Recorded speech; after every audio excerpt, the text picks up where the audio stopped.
Tata Yamwana pe tata Moulimo Santu, tata maman rappel de Rosala, de Bandaki, dans le livre de Psaume de David 149, de 1-6. Le Psaume de David 149, de 1 à 6. Si ma Torekaki, dans le livre de Deutéronome, chapitre 5, de 1 à 21. Deutéronome 5, de 1 à 21. Les Totangaki, les 12 préceptes, il y a le mot Malabiso. Des Sikasikoyo, tu as deux textes de Robandana, premier épître de Jean, chapitre 4, verset 8. 1 Jean 4, 8. Premier épître, il y a Yohan. 1 Yohan, chapitre 4, verset 8. Si mandé, tu peux lire dans le livre, il y a Matthieu. Matthieu 21, 12 à 13. Matthieu 21, 12 à 13. 1 Jean 4, verset 8. Matthieu 21, 12 à 13. Pendant notre prédication, tu peux faire le chapitre, tu peux la concentration, pour la communication, pour la cohésion de la temps, tu peux commencer le chapitre, tu peux faire ça, pour la totanga, dans la banda pour la biso. Né tu peux dans 1 Jean chapitre 4, verset 8. Mutu ya mukanda elobi na biso nzambe azali bolingo. Oyo azanga bolingo ayebi nzambe te. Pamba te nzambe azali bolingo. Toleki na Matthieu 21, 12 à 13.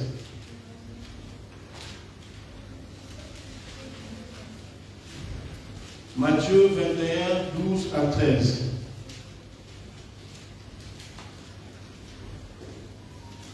Le titre est le Minabiso Boyo. Yesu akoti na ndako ya Nzambe. Yesu akoti na ndako ya Nzambe. Abengani batu nyonso. Oyo bazalaki koteka pe kosomba biloko kuna. Abaloli bamesa. Ya bato bazalaki kosanje mbongo na bakiti ya baoyo bazalaki koteka ba pigeon. Na sima Yesu alobi na bango boye. Ekomama boye ndeko na ngai bakobenga yango ndako ya losambo. Ndako na ngai bakobenga yango ndako ya losambo. Kasi bino bokomisi yango esika bamiyibi bakutanaka na kombo ya tata mwana pe tata Molimo Santu. Amen. Tomondela. Kombo ya tata mwana pe tata Molimo Santu. Yawe tata Molimo Santu papa simo kibango kyangani. Yozali nzambe Molimo Santu. Yozali tata ya nkolo Yesu. Yozali nzambe ya bolingo. Nzambe ya kimia. Biso bana na yo toye pa na yo po ete tosenga yo kimia kati na banzoto, kati na milimo na biso, kati na mokili na yo, kati na lingomba na yo. Tata Molimo Santu lebezali mokolo monene mokolo moyenga yo bemi na kitina bokonzi biso bikelamu na yo tofukami tozali kokumisa kombo na yo. Nde Tata Molimo Santu tobosani te. Tokosenga tout d'abord bolimbisi pamba te yo ozali bule ozali santu okosenga biso tango nyonso tozala basantu po ete koma pene na yo. Kasi na tina ya nzoto yo tolati papa ezali na biso pasi nde tosengi bolimbisi. Papa maeli kobima na mokolo mwa lelo topesi na maboko na yo tike ete yo ozala architecte, le bâtisseur, l'inspirateur. Po ete biso maitokoloba eute pai na yo biso tobomba po ete mokolo masuka toza yango lifuti nde oyo elingi yo papa tika ete salema mokombo ya tata mwana pe tata Molimo Santu. Amen. Na kombo ya tata ya mwana pe tata Molimo Santu, batata bamama bandeko na ngai, tata Nzambe nde mutu asali ete ngai na yo tosangana na esika oyo, tokutana na esika oyo.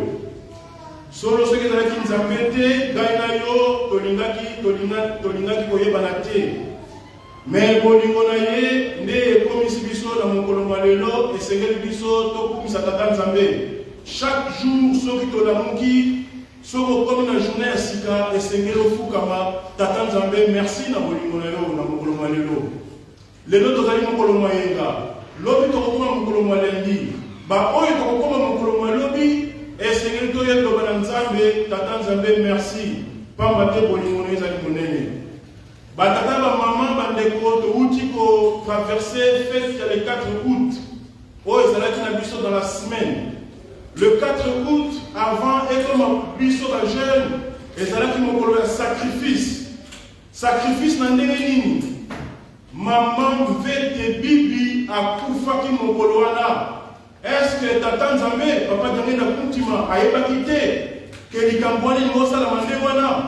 Mais Seigneur qui sacrifice ezala wana po ete fumalongo ala kisa bokasi na ye na bato oyo bazalaki wana à cette époque là ba colon ba belge bazalaki nanu bokonza biso batata ba mama tozali kokende le 16 août le 16 août mokolo oyo fumwambanza papa dialunga na kanga mikolo Yesu asalaki sacrifice akufaki kuna na Kiemba na bozongi na mboka ya Kinshasa nde papa Fumwambanza tikaki biso nyonso wana ezali kolakisa biso sacrifice oyo batata na biso bamama na biso ezala bana nkole baoyo nyonso bapresidaki biso basalaki mpona lingomba oyo batata bamama bandeko lelo ezali mokolo mayenga touti kotanga psaume 149.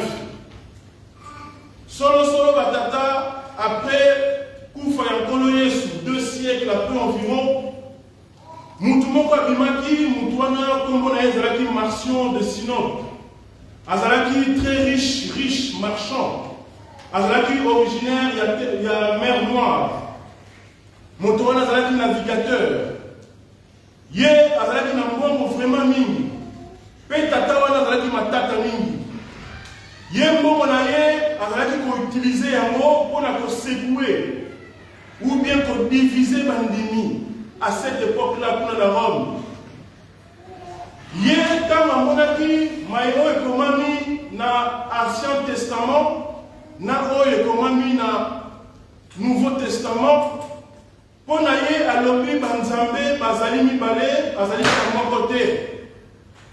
Comment c'est possible? Nzambe oyo azali na Ancien Testament oyo tokotangaka kobanza na livre ya Genèse ti na super livre ya Ancien Testament nzambe wana ye kaka soki likambo azali kopinir koboma batu mais nazali komona on dirait nzambe oyo azali na Nouveau Testament ye azali nzambe ya bolingo ya nzali nzambe oyo akozala na bolingo mingi akobebisaka te kasi akolakisaka toujours bolingo batata na bamama psaume 149 na balivre oyo nyonso touti kotanga nde ekorépondre tata na biso wana mpe ezali korépondre biso oyo tozali présent oyo ezali kolakisa biso ete tata nzambe azali bolingo solo batata bamama nzambe azali bolingo kasi nzambe azali mpe moto oyo soki obebisi mosala na ye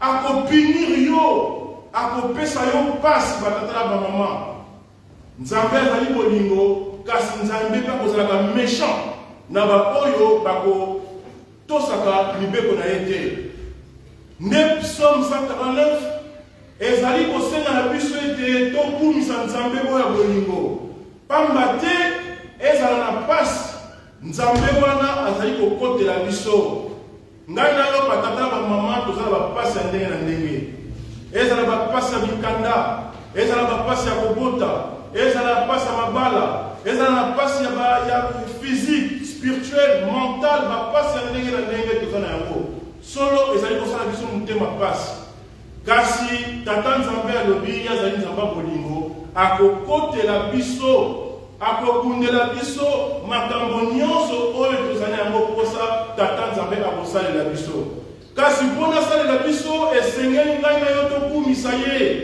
ndenge alobi yango na psaume 149 tokumisa tata nzambe na banzembo tokumisa ye na bagitare ndenge tomoni bandeko na biso ya jejeki na bafliki na munoko na fanfare eloko nyonso oyo tata nzambe asali esengeli okumisa tata nzambe 149 nde ezali koloba ndenge wana biso toyekolaki na cour ya SVT ntango tozalaki bilenge bazali kolakisa biso biloko tina se ya mai. Les professeurs nous disaient que même ça c'est un être vivant. Banyama nike et mosusu déjà comme nyamate banzeke biloko moko bizarre tina se ya mai oyo ezali eloko tata nzambe asalaki eloko wana ezali kokumisa tata nzambe. Ngai na yo mutu oyo tata nzambe asali selon son image et sa ressemblance kokumisa tata nzambe. Esika nyonso tokozala batata ya bamama tokumisa tata nzambe po ete en retour ekoede biso ekosunga biso batata ya mama. 1975 na Angola, Luanda. 1975 si je ne me trompe pas, tant papa dienge na kuntima bambuta na biso bazalaki baza awa. Tant papa akendaki Angola, papa Fumalondo. 1975 je crois. Tata moko na tina ya banzembo avant toleka na mibeko na tina ya banzembo. Tata moko ndenga ezalaka papa ye batu bayepele papa jeune fille batu pele kaka. Tata wana mama moko mama ndumba moko asali ndeti komonke tata komonke respect na tata wana mukolo. Tata wana tango amoni nde wana talaka biso batata biso ndenge bazalaka surtout batata ya mboka enfin ya Afrique africain toloba ils sont très stricts. Soki ezala mwana na yo te soko monke kaka moi mbata moi quelque chose faut ça quelque chose. Tata wana beti mwana wana mbata. Jeune fille fais attention na mkolonel. Kolala kola muka tata wana tamazoni na ndako na ye jeune fille wana ke koyebisa papa na ye ke na kutu tala tata wana salinga boye abeti ngai. Or que tata ya mwana wana azali policier militaire à l'époque oyebi Luanda à l'époque ndenge ezalaki nazokosa na bakombo ya bamilitaire wana mais Angola à l'époque ezalaki vraiment matata mingi nde policier wana azwaki décision alobi bon ndenge asali yo boye ngai nake koluka mutu wana oyo apetaki yo na moi nake koluka ye. Tata wana azwi munduki na ye tellement azalaki militaire akei ti na ndako ya tata wana apetaki mwana. Ntango akomi azokotambola azali kotambola mpona kokoma penepene ya ndako akomi boye liboso ya porte ayoki tata wana oyo abetaki mwana na kati ya ndako nzembo azali kobeta na kati. Ntango azali kobeta bagitariste bazali koyemba nzembo ya bagitare alongi na ye tata simo alo nzembo ya bagitare nde bagitariste bagijejike ezoyemba na kasete. Tata wana ntango akomi liboso ya porte eloko moko ezonga lobi tata oyo soki nasimbi ye tata na bwango fumalongo aza toyoka baza dangereux. Faut tout ça très attention. Faut ça très attention. Tata wana azongi sima azongi na ndako na ye. Na tongo tango balamungi tata wana azongi alobi tata yo obiki. Na yaki na butu na décision fa na boma yo pamba te obetaki mwana na ngai. Maintenant na komi boye na yoki na moi kozaki mbangiste. Ya wana tikaki yo. Batata na ba mama tokumisa nzambe na banzembo toleki na exode na Deutéronome batata ba mama tozwi Deutéronome po ete lobi na biso ete mibeko oyo nazali kopesa na bino ezali susu na batata na biso te oyo balekaki kasi ezali na bino alliance oyo tosalaki batata na biso baleki mais biso tozali vivant na mokolo malelo mibeko wana esengeli eservir biso. Mais ezali koleka na mokili ndenge ekomami na livre ya Romains nzambe alobi boye que la nature vous prêche mokili ete ya bino maezali koleka kati na biso na mokili esengeli epesa biso mayele batata na bamama esengeli epesa biso mayele vraiment pamba te kolala kolamuka bango bazalaki na biso lobi lelo bazali lisusu te. C'est pour cela au départ tolobi soki okomi lobi kumisa nzambe nzambe azali bolingo pamba te abateli yo kasi ezala mibeko tokuti kotanga na Deutéronome ezala ba 12 préceptes ya lingomba oyo elobi na biso ete linga bato banso kino bayini na yo esengeli olinga bango kaka batata na bamama. Matthieu 22, 36 toyebi yango déjà. Matthieu 22, 36 oyo elobi na biso ete nkolo Yesu azali koyebisa biso ete linga tata nzambe na motema na yo moko. Tu aimeras le Seigneur ton Dieu de tout ton cœur, de toute ton âme et de toute ta pensée. Et ce qui va noter, tu aimeras ton prochain comme toi-même. Batata, ce qu'on dit que le cerveau, stockage des sous-minité, pour nos simba, nous béco, nous sommes tous au tanga. Et un problème, Kanga Kaka, Matthieu 22, 36. Okolinga nzambe na yo de tout ton cœur, de toute ton âme, de toute ta pensée, na makanisino nyonso, pe okolinga ndeko na yo. Ngai sengenga linga yo ndeko na ngai, ozali ndeko na ngai, mama ozali ndeko na ngai, mwana ozali ndeko na ngai, esengena linga yo, ndenge na komilinga nga moko. Soki tolingi nzambe, pe tolingi bandeko na biso, mibeko nyonso oyo na sima, toko ekosala biso pasi te. Surtout biso bakimbangiste esengeli tomesana na mibeko, esengeli tomesana na mibeko pamba te na 60 ans nzoto eyaki fumalonga alobaki nini papa lembisa nanu lembisa pamba te soki otiki bongo tokotonga nkamba Jérusalem ndenge nini. Soki mutu aye akoti na kilongo akangami, soki mutu aye akoti na nkamba akangami, tokotonga nkamba ndenge nini. Ye asengaki na tata na ye alembisa nanu. Tata molimo santo kasi moki bankianga na ye. Mibeko balukutatane ekomi kokota, mibeko ekomi kosonga. Kasi mususu ezali koya pamba te ndenge ngai nayo toyebi tata mokonzi ya mboka alobi boye ete Jérusalem nkamba ekomi ville sainte. Ville sainte wana ekozalaka na nkamba te kasi région mobimba ekokoma ville sainte batata na bamama. Kasi ville sainte wana ekozala na mibeko. Tokoki kosala oyo biso tolingi te. Soki topesa exemple soki tokomi na yanda, est-ce que na yanda bato bavandaka na yanda barespectaka mibeko ya baza na mibeko ya nkamba? Soki tokomi na ngome matadi, tokomi na mbanzambungu bato bavandaka kuna, est-ce que mibeko ya nkamba baza na yango? C'est pour cela tata nzambe azali kokende malembe. Tomoni lokola tata nzambe azali kolala, nzambe azali kolala te, kasi ezali lokola tango mutu azali kobeta jeu de dame, avance pion. Tata nzambe azali posé, asengi biso tozala pe posé. Tata nzambe azali kolala te, kasi tata nzambe azali travailler. Les 4 août monaki yemo tata nzambe abimaki alobaki nini mingi bazali koloba, on dirait que papa bimaka lisusu te, oh papa na aza kobela, oh papa boye bino monaki papa yemo lakisi ke abeti biso mo défilé mo kafu biso mo biso sepelaki. Tomoni que oui, notre Dieu est conforme.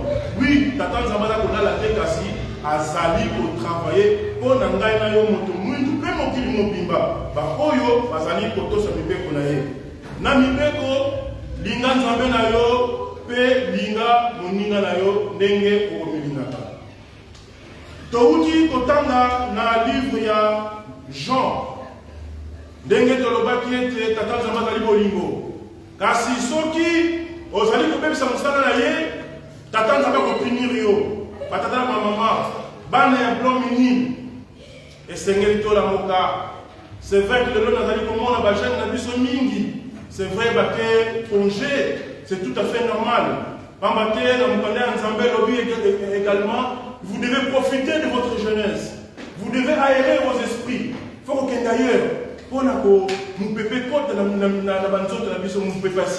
c'est pour ça qu'il faut profiter. Les jeunes ont des vacances, ailleurs, c'est tout à fait normal.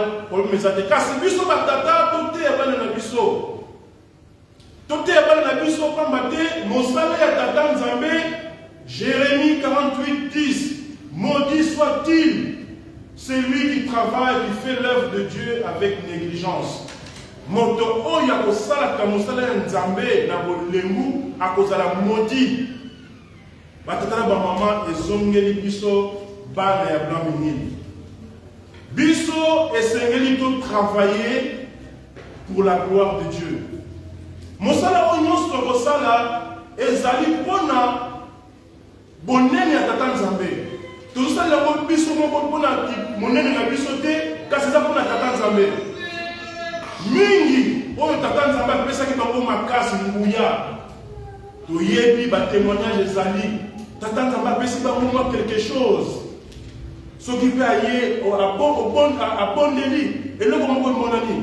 Kasi bakomisi yango ndete eloko na bango. Batu pe bakomi kolanda bango. Lelo mangomba ebele esalemi. Pamba te tata nzambe apesaki bango quelque chose. Nous ne travaillons pas pour notre gloire à nous. Kasi ngai na yo soki ozali kosala mikai, ozali mama diaconesse, ozali papa pasteur, ozali longi, ozali moyembi, ozali tout ce qu'on fait dans cette église, nous le faisons pour la gloire de Dieu. 1 Corinthiens chapitre 10 verset 31. C'est pour Nzambe pour la pisoter. Matthieu chapitre 20 28. Et l'autre la était, je suis venu pour ne pas être servi. Mais je suis venu pour servir. Wana koloyes mutazali koloba. Ngai koloyes na yena mokili. Pona kozala mokondité. Na yena kozala mokondité. Na yena te pona kopesa na biloko kolia. Na yena mokili te pona ko latisanga. Bo sala boy non. Na yena pona kozala serviteur. Na yena ko servir bino. Wana exemple wana Matthieu 20 28. Ce qui total Papa Simon Kimbangu depuis 1921, depuis Abotama 1887. Tata Simon Kimbangu, vini mobimba, azalaki serviteur, aye ko servir biso. Voilà, bango misato baye, bango nyonso banyokwami, bazalaki ba kondité, baye ko servir, bazalaki ba simple serviteur, baye ko servir biso. Maman Mwilu, Papa Simon Kangami, maman Mwilu atikani na lingomba, botala lo ndenge maman Mwilu anyokwami na lingomba oyo. Uta 1921, Papa Simon Kangami bakaliye, tina liwana ye na 1959. Botala ndenge maman Mwilu anyokwami na lingomba oyo. Pourtant mobali na ye tata nzambe eloko nini ezangaki ye tata nzambe apesa biloko koye pa maman. Apesa bilamba epa ya mama, asala nyonso epa ya mama. Batata ba mama sacrifice. Bango ba yaki pona ko servir. Biso. Biso na ngonga oyo, biso to benga mi génération Papa Simon Kimbangu Kiangani. Ezala biso ba kondi ya lingomba. Ezala biso ba pasteur, biso ba diacre, biso ba longi, biso ba kengi. Kino yo responsable du mouvement. Aux autres de mon mouvement, biso essayer de la serviteur, essayer de servir par pater à Tata Simon Kimbangu. Mais tu es dans le monde pour nous se servir, pour nous lier tout ton disama biso. Non, tu es pour nous servir. Essayer de dans l'exemple ya Tata la biso n'enga la kisi biso, pas Tata la maman. Donc, cela veut dire que venir à l'église simplement ça ne suffit pas. Or, on a la clinique de Nzambe, on a ça dans dimanche dans l'église. Tant 18h au coopération dans l'église, dans cela ne suffit pas. Il faut faire plus et pas Tata Nzambe. Nzambe a autant la ndenge nini tokosala na mosala na ye. Batata na bamama makambo misato tokokende nango na mokolo malelo mpona kosilisa. Oyo moto oyo azali kosala na lingomba ya tata Nzambe. Et là, 3 erreurs qu'il va falloir éviter. Kengana yo mona blanc minil et sengeto tika. 3 choses seulement. Yani koso o ba bengi négligence. Batata maman négligence ezali eloko moko mabe na miso ya tata Nzambe. Oyo balobi l'auto-malédiction. L'auto-malédiction. C'est-à-dire, si vous allez négligent, na mustala ya tata Nzambe, vous allez se maudire yombo. Oh, la famille n'a pas kanga boye. Oh, on a beaucoup de sala parce que kuna bakanga, oh ngai boye. Tata mama tala nzela na yomo konanu ndenge vous allez tambola na mustala ya tata Nzambe. La négligence. Il faut cesser la négligence lorsque on a conscience de l'appel de Dieu. Et il faut qu'au la négligence lorsque ton limite, ton monique, tata Nzamba bengi biso. Tata Nzamba bengi biso tango nini, tango toko fa baptême, toko ndimaka yango, mutu moko taka biso. Ah, bon, c'est vrai, tata maman, ningi tango toko kola. Même si tant que tu as baptême, pas baptême, tu as baptême. La jeunesse, nous avons un baptême en 12 ans. Nous avons car s'il y a un moment, nous avons appel. Après l'appel, tu vas cesser la négligence. 2 Chroniques, chapitre 29, 11. Le roi Ézéchias, tango tata Nzamba ponaki ye na bana na ye mpona basalela tata Nzambe, ye roi Ézéchias apesaki bainstruction na bana na ye koloba ete bana na ngai tata Nzambe aponi biso ese mpona tosalela ye mpona tolonga bitumba oyo tozala yango awa, kasi esengeli totika négligence. Batata ba mama likambo liboso na musala ya tata Nzambe négligence. Ngana yo bana blâme totika négligence. Nous sommes très négligents, batata ba mama. Eza na ba soirée tout la négligent, eza na ba beko tout ça négligent, eza na ba répétition tout ça négligent, eza na mokola yenga tout ça négligent. Nous sommes très négligents. Moyen de kende liboso ezalité batata ba mama sinon nous sommes négligents. Tous à la négligenté, maman. Livre à Esdras, chapitre 4, verset 22. Et l'homme a dit négligence. Il y a un homme qui m'a dit et Bakisama. Esdras 4, 22. Une fois tout ça, tant que nous continuons dans la négligence, ma bébé est au bando Yamini, au bando Mata. Esdras 4, 22. Donc, il y a un moment où on dit, mais, makelele, paroisse, makelele, puisqu'on makelele, puis tout le monde, avant, il y a pour ça, ceux qui n'ont ceux qui négligent, c'est ça la séwana. Ceux qui négligent ces alliés, ça fait augmenter le mal. Deuxième, et l'autre, on connaît maman, à part la négligence, ce sont les excuses. Ce sont les excuses. Biso bandimi, il y a blamini ou bien bandimi kimbangis. Nous aimons beaucoup les excuses. Les excuses, ce sont des raisons qui on donne pour ne pas faire quelque chose. Bandimi va faire quelque chose. Aux autres, kakaka excuse.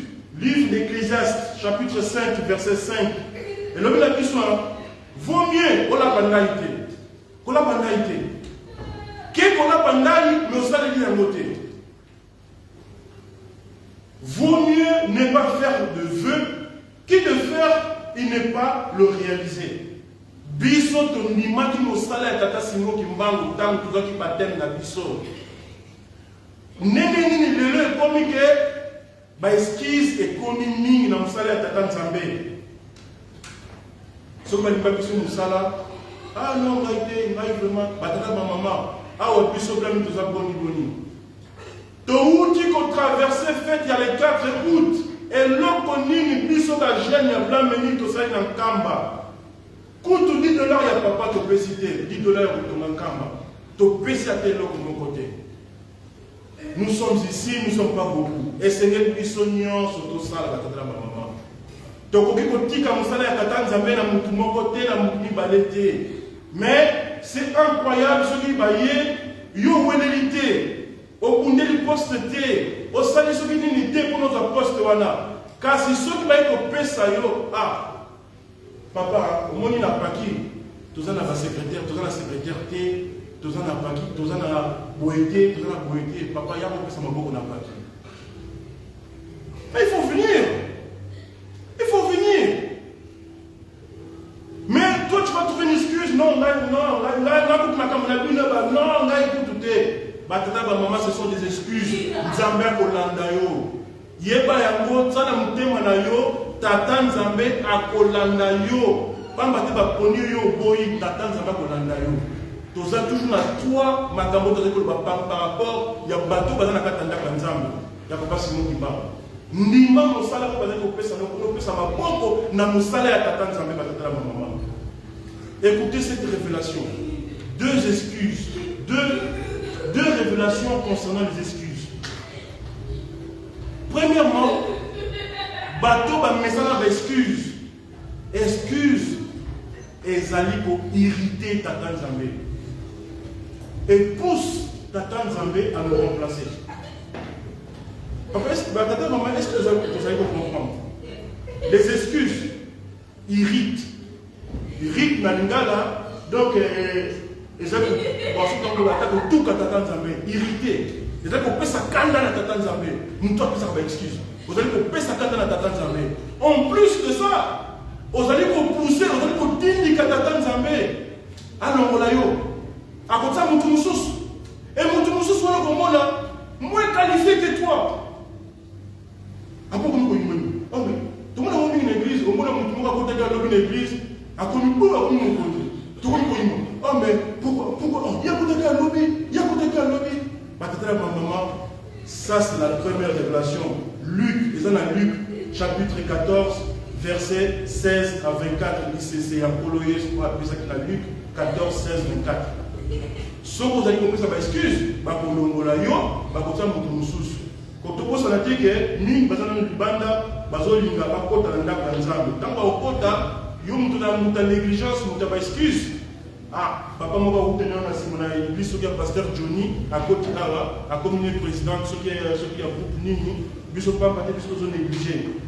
Deuxième révélation, va passer sur la carte de la Bible, excuse, les alliés pour pousser Tata Nzambe, les alliés pour t'indiquer Tata Nzambe pour la détruire. Tata Nzambe, les alliés pour pousser, toujours s'excuser tout le temps. Ah non, non, ça n'était pas maté, non, ça n'était pas maté, aux autres t'indiquer Tata Nzambe, pour détruire. Comme dit Nzambe za bolingo, kasi Nzambe azan Nzambe à colère. Dieu est très méchant, batata la maman sur toujours ça na ye. Matthieu 22 verset 7. Donc le négligence, excuse. Oyasuka, autre madame kolmalelo, autre bengi bassesse. Bassesse c'est un vice. Vice et zanini, vice c'est en français. Et ça, makambo tout ça qu'on a cessé. Hein? Moni mutazana makambo ya Tata Nzambe, yo musala yo osala makambo ya nyamu. Makambo ya molili, hein? Pona kolembisa bana ya Tata Nzambe. Proverbe chapitre 29 verset 2. Bakiamabe baza toujours na kata société. Et ça, comme tu as dit, donc société, ça nous combattre. Bakiamabe batondi na société. Bakiamabe batondi na lingomba. Nitalana luyomoko bassesse oyo zana yango. Les vices cachés oyo osala kana kati na lingomba. Nengo lingi société bonga. Soki yomoko na kati na lingomba o mesana ko sala makambo ya CC. Papa, maman, tous ici na biso. Kasi makamomisa oyo négligence, excuse et bassesse, soki to komi na mo mingi, hormona to komi musika ya tata Nzambe. Mais nous tous na mo posa. Mutuna mutaka na posa quelque chose et pas tata Nzambe. Tozali kozwa ya mote. Tozali kozwa mayo tozali kosenga na tata Nzambe te. Suka suka to komi ko yima. Makambo misato oyo ekomema biso na koyima. Kasi bayebisi biso koyima ezali lisumu moko monene oyo tata Nzambe asepelaka na yango te. Koyima ememi makambo ebele na mokili oyo.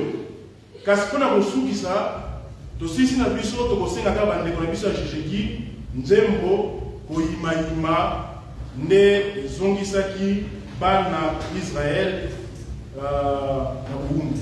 Nde tosengi Jejeki asisa matin na biso na mokolo mwa lelo. Merci.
ezali pasi ntango tozalimona baninga na biso ndenge bazali kovivre kasi yo kimangiste ndenge esengeli kovivre na kati na mibeko kokona ezali pasi kasi tolanda kaka ndenge kaka molimo santo azali kosenga na biso oyo ete mokolo masuka tobika na molimo mobeko mpe misala na kombo ya tata mwana mpe ya molimo santo amen totelema tobone.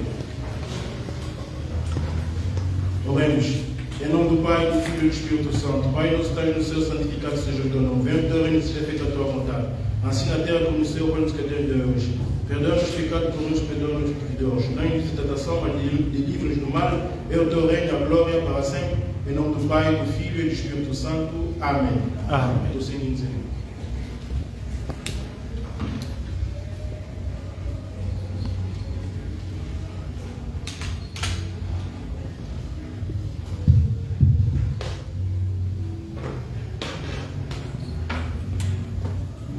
Ani sinanga, si voilà c'est tout, 2, 3. Sani sinanga, si voilà c'est tout. Adibalu batulunda matakusazo.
Oh